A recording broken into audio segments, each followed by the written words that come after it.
Okay, so for the first time ever, I get to do a really short and hopefully sweet video because this story is a fairly simple one to tell.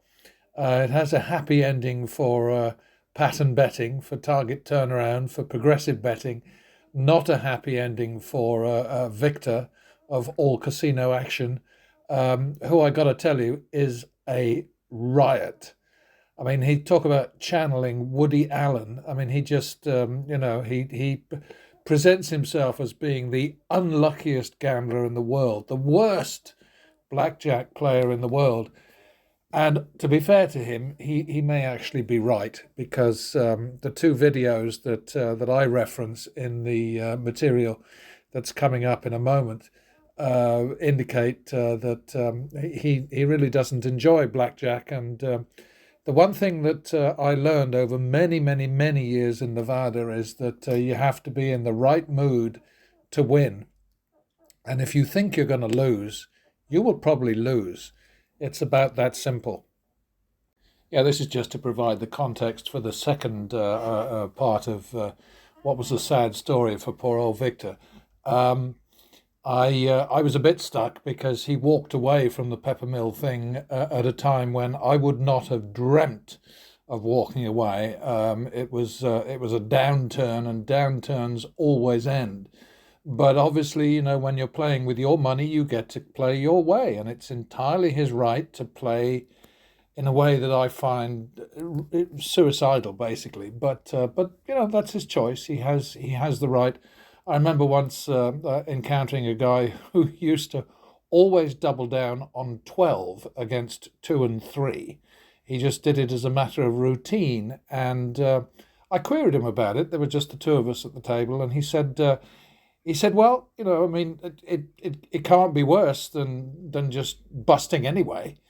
So what's the difference? And of course, it made no difference to me because what basically happens when somebody's got 12 against a potential stiff for the dealer, they only take one card anyway. So didn't hurt me, and he and I played together for probably an hour or more, and we both did okay.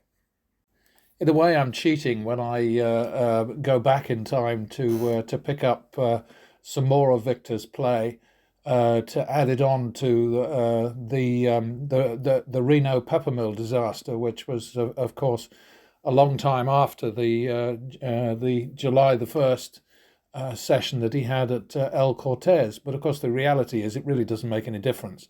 Over time, I will be collecting more and more blackjack sessions from YouTube and Baccarat too, and running them through a spreadsheet so that we can compare what happened in real life to what would have happened if we'd been betting with progressive betting the way that I do it. I call it, as you know, I call it pattern betting, and I hate to give up on the old name target turnaround because I've been living with that for like 30 years. But in any event, the most important thing is that if Victor had followed my strategy, he would have been quids in or bucks in, but he sure wasn't at the end of. Oops, I sort of cut myself off on the last one, but I guess I wasn't saying anything very important.